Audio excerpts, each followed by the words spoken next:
Bonjour à tous, bonjour à vous tous qui étaient impatients de voir ce direct. Et je vous demanderai de partager massivement ce direct, de partager auprès de vos connaissances, auprès de vos amis, auprès de vos collègues, afin que le maximum de personnes puissent suivre ce direct parce que c'est vraiment très important. C'est un direct qui va être très très court. Et c'est vraiment un message particulier que je souhaite annoncer au président de la République et j'aimerais particulièrement parler de façon générale à l'Église de France en tant que moi-même, comment dirais-je, pasteur dans ma fonction de pasteur. Mais au-delà du fait d'être pasteur, je suis d'abord citoyen français. Et vous savez, alors, le thème que je choisis, c'est un message s'adressant à l'Église et au président Emmanuel Macron, dont j'aimerais parler au peuple français et j'aimerais parler notamment à la France, j'aimerais parler au président Macron pour que, au jour d'aujourd'hui, les yeux puissent s'ouvrir et que nous cessons de faire la politique de l'autruche. Il est vraiment très important que nous puissions ouvrir les yeux et que nous comprenions en fait véritablement les enjeux qui se jouent actuellement au niveau de la globalisation, de la mondialisation, de la géopolitique, et aussi, bien sûr, sur le plan ecclésiastique pour ne pas justement se retrouver à être meurtri quotidiennement. Alors, chères Françaises, chers Français, chers chrétiens, chères chrétiennes, et de façon générale, je m'adresse à la France tout entière, bien sûr au gouvernement français, particulièrement au président Emmanuel Macron. Bonjour à vous tous, je suis Steve Kunda, pasteur, et je me dis, je suis simplement chrétien, et j'aimerais m'adresser à vous particulièrement.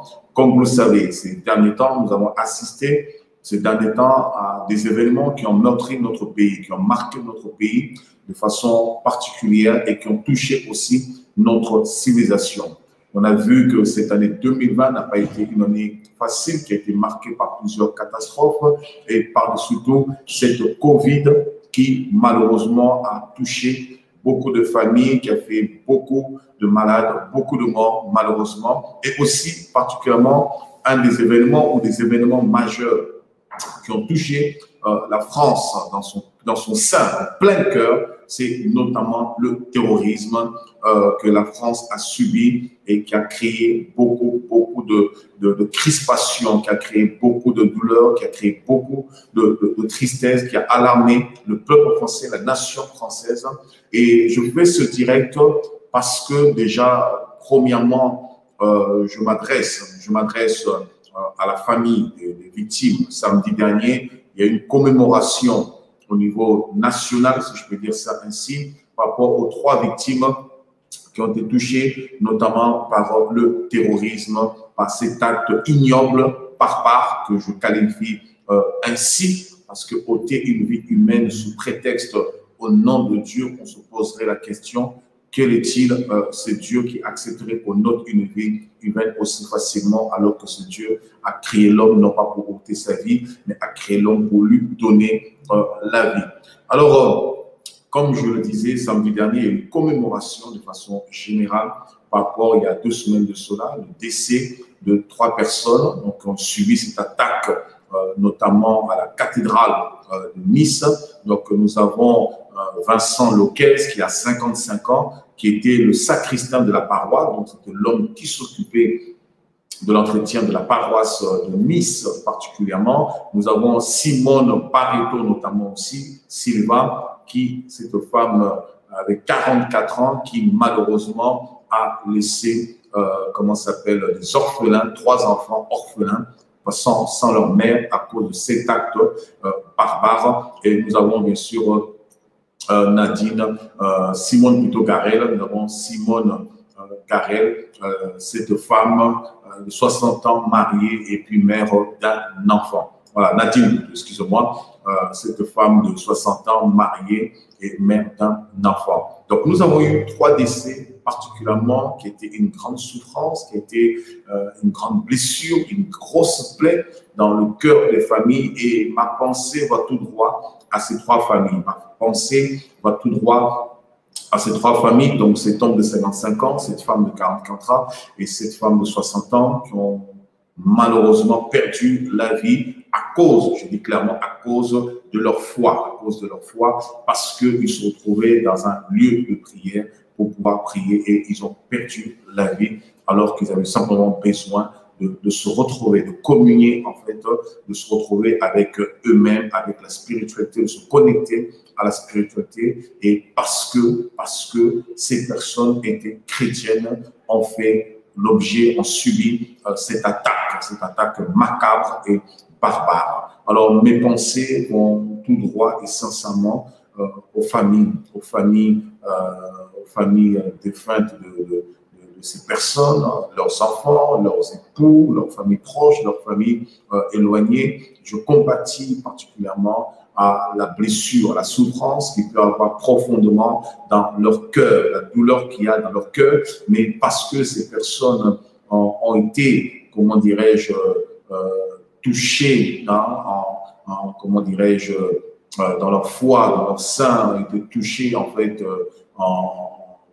comment dirais-je, dans un moment particulier, dans un moment de recueillement, c'est-à-dire entre eux et Dieu. Alors j'ose croire que ces personnes avaient la foi et que la foi qui était en elles puisse aussi se manifester en vous. Et parce que ces personnes croient en Dieu, que Dieu puisse consoler vos cœurs, que Dieu puisse, comment dirais-je, apaiser vos cœurs à la hauteur de la souffrance, à la hauteur aussi de la douleur que vous êtes en train de subir, en train de vivre. Voilà, c'est vraiment très important. Je voulais le faire particulièrement. Alors, pourquoi je fais cette vidéo en adressant mes condoléances au nom de toute l'Église, quelles que soient les dénominations, quels que soient les noms. Alors, pourquoi je fais cette vidéo? C'est parce que déjà, je me considère chrétien premièrement et aussi particulièrement, je me sens aussi concerné puisque nous partageons pratiquement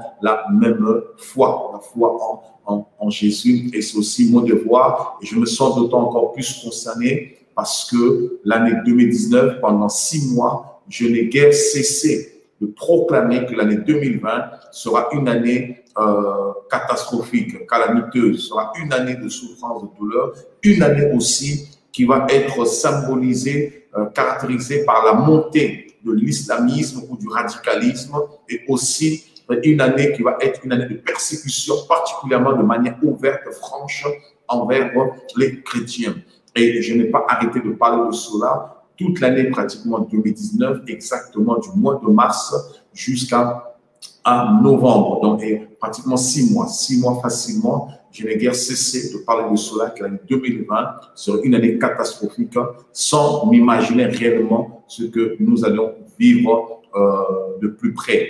Alors, je me sens concerné parce que ce sont des choses que j'ai annoncées sans forcément savoir à qui serait touché par ces actes, notamment. Et bien sûr, nous avons aussi cette grande crise majeure que nous sommes en train de connaître, qui est le coronavirus, la COVID-19. Mais ça, nous aurons un autre temps où j'aurai d'autres vidéos où je parlerai de ces choses pour que vous compreniez de façon générale, de façon globale, ce qui se trame derrière cette crise mondiale que le monde est en train de connaître en relation avec le coronavirus. Donc, je voulais adresser particulièrement à la famille de ces 3 victimes mes condoléances et aussi, je voudrais aussi maintenant en tant que pasteur, en tant qu'homme de Dieu, j'aimerais m'adresser à la nation française. J'aimerais m'adresser à l'Église de France de façon générale. Je l'ai si bien dit, l'année 2019, je n'ai guère cessé de parler pendant 6 mois d'une grande crise profonde qui se manifesterait en France, particulièrement en 2020 et de façon générale, de façon globale, dans le monde entier. Et je parlais notamment pendant 6 mois, je n'ai guère cessé de parler de cela, de la montée du radicalisme et aussi particulièrement d'une persécution envers le chrétien. Et nous sommes en train de le vivre et ça ne cessera pas de croître. Donc, ça ne fera que s'accroître, ça ne s'arrêtera pas là parce que la prophétie doit s'accomplir et nous sommes en train de vivre les prophéties bibliques. Et par-dessus tout, je suis sidéré, je suis consterné, je suis sidéré, estomaqué de voir que lors de ces attentats qu'il y a eu particulièrement à Nice, de voir que le collège épiscopal de façon générale, qui n'a pas pu d'une même voix se lever pour condamner farouchement ces attaques parce que cela touche les chrétiens. Et j'ai été étonné notamment de ne pas avoir particulièrement, parce que c'est l'Église qui est touchée dans son sein.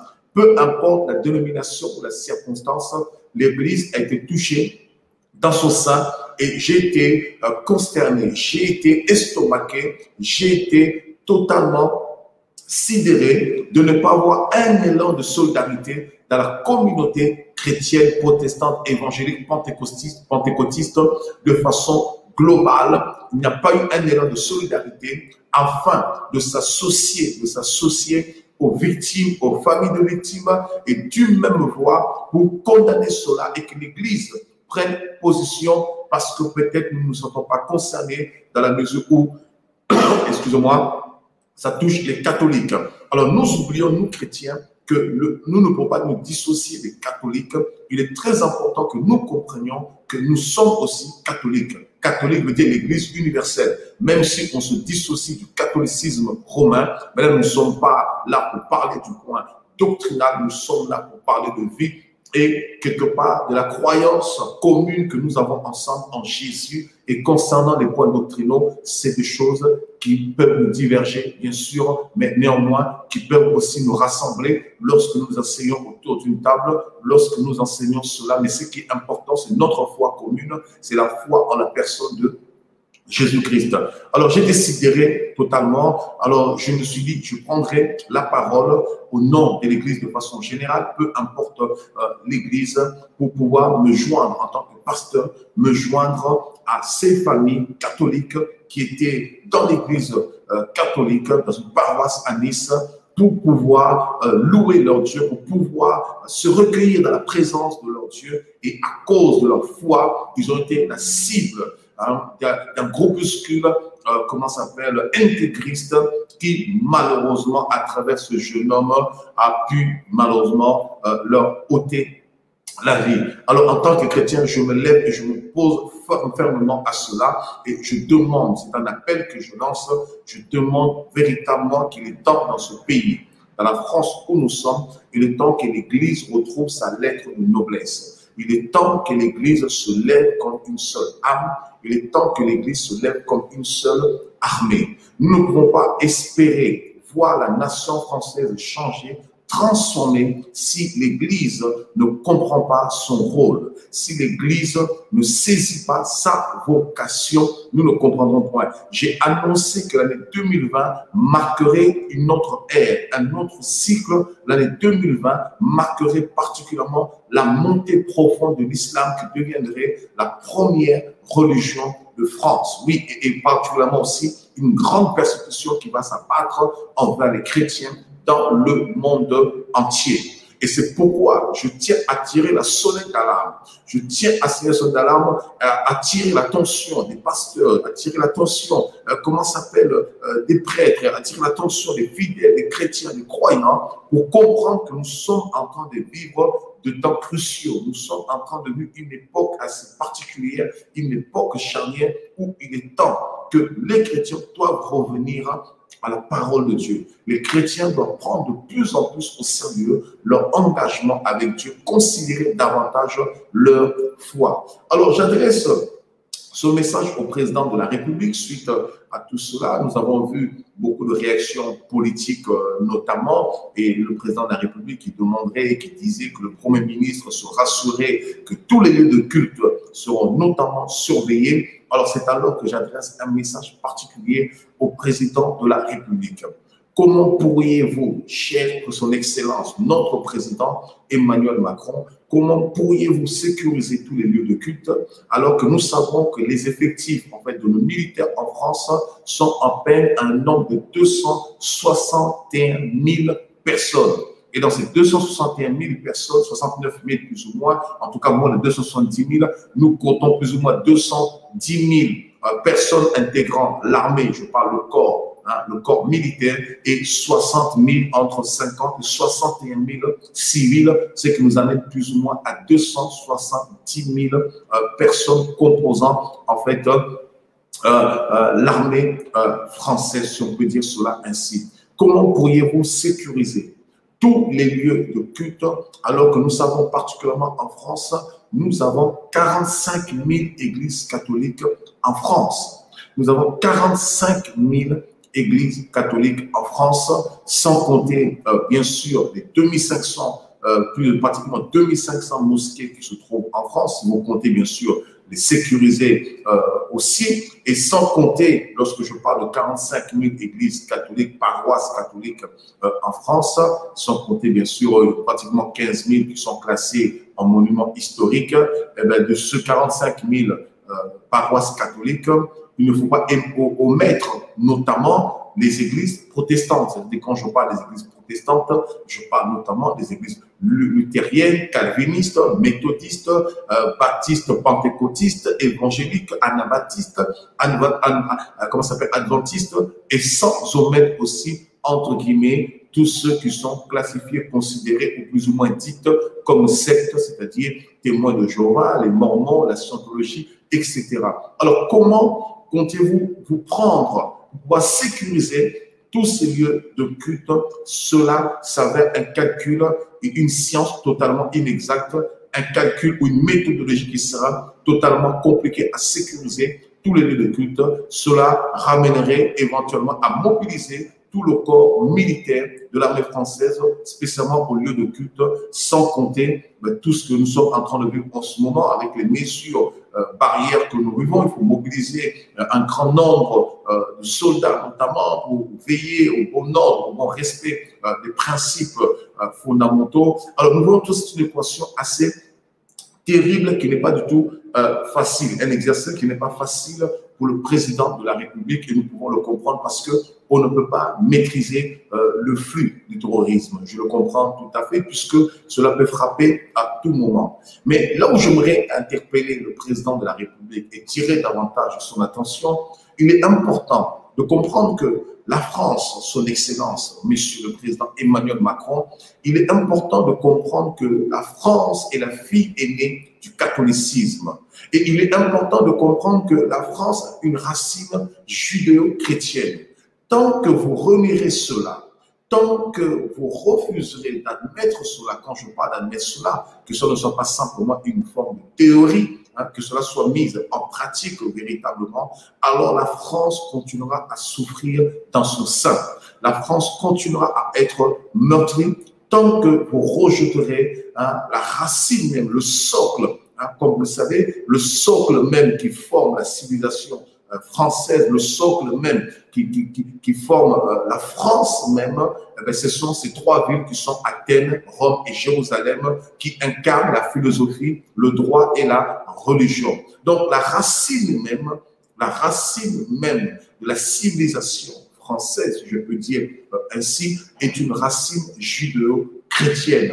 Et lorsqu'on parle de la racine judéo-chrétienne, nous parlons de la Bible. Et il est important, Monsieur le Président, vous qui avez, quand je dis vous, ce n'est pas forcément vous, ce sont ceux qui étaient vos prédécesseurs qui étaient avant vous, mais je m'adresse à vous parce que vous êtes le président actuel. Il est temps, il est important que la France retourne à ses valeurs et à ses racines judéo-chrétiennes, parce que lorsqu'on perd ses racines, on perd de repères. Lorsqu'on n'a plus de racines, une société qui perd ses racines, une société qui perd son histoire, alors c'est une société qui devient un culte, c'est une société qui est sans repère.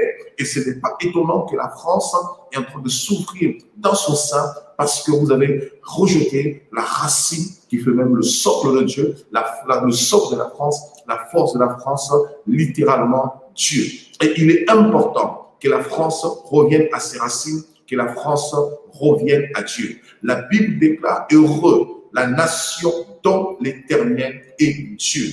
Et il est important que vous compreniez cela parce que malgré tout le contagion que nous pouvons avoir de l'armée française, malgré toutes les forces que nous pouvons avoir, il est important de comprendre que la seule personne qui puisse nous procurer la sécurité et la paix profonde, c'est Dieu. Les mesures humaines, elles ne sont pas mauvaises, elles sont bien parce qu'elles permettent d'avoir une base, une structure, mais la sécurité profonde et la paix profonde nous viennent de Dieu. Et c'est pourquoi je m'adresse par ce message au président Emmanuel Macron. Il est très important de comprendre cela. Nous avons remplacé Dieu en France par la laïcité qui n'est rien d'autre qu'une forme d'hypocrisie, entre guillemets. On a remplacé Dieu par un autre Dieu, qui est la laïcité, qui est une autre forme d'hypocrisie, et ce qui permet aussi et qui favorise malheureusement certaines situations nauséabondes, négatives, dans laquelle aujourd'hui la France se retrouve. Et je pense qu'il est temps de hocher la tête, il est temps de relever la tête, de hisser le front, et il est temps aussi de revenir à nos racines profondes si nous voulons la paix de la France, si nous voulons la prospérité de la France. Et c'est pourquoi aussi j'adresse un message particulièrement à l'Église de façon générale, de façon élargie, peu importe l'Église.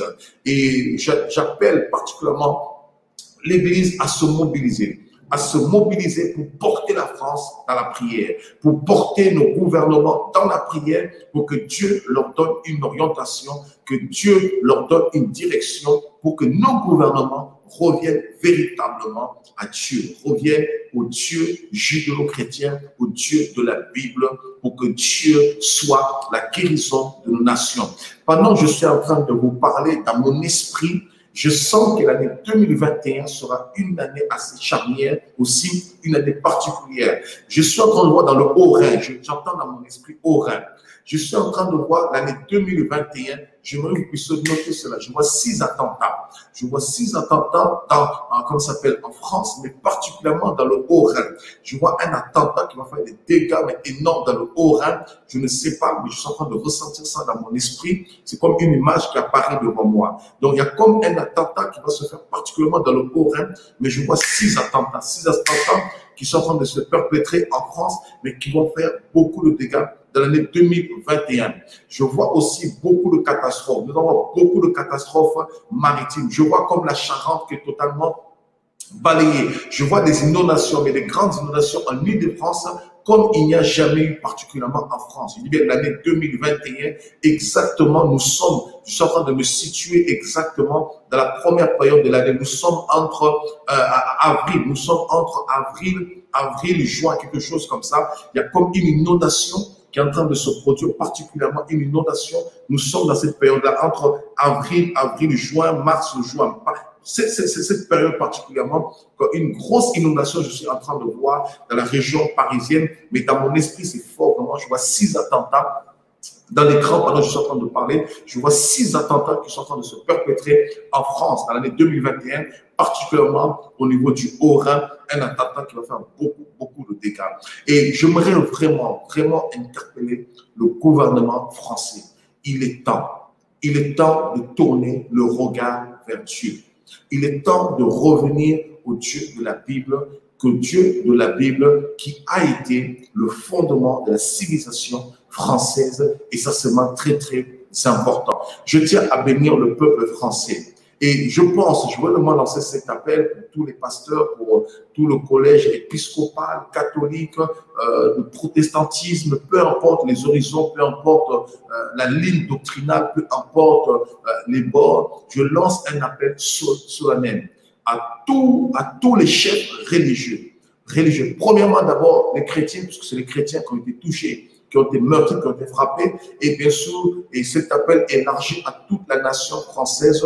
Je viens décréter, lancer un jeûne national, un jeûne de prière national le 25, de manière symbolique, le 25 décembre, bien que pour nous savons que Jésus n'est pas né le 25 décembre particulièrement, mais je vais lancer cet appel de manière solennelle, un jeûne le 25 décembre 2020, un jeûne national qui sera l'image d'un deuil national où nous allons implorer la grâce de Dieu, la faveur de Dieu, pour que le Seigneur pour que Dieu puisse apporter la paix et que les catastrophes que je suis en train de voir pour 2021, que Dieu fasse grâce, ne permet pas que ces choses arrivent. Alors je lance vraiment un appel solennel à tous les chefs religieux, à tous les leaders religieux, à tout le collège épiscopal, peu importe les bords, la ligne doctrinale, peu importe les horizons.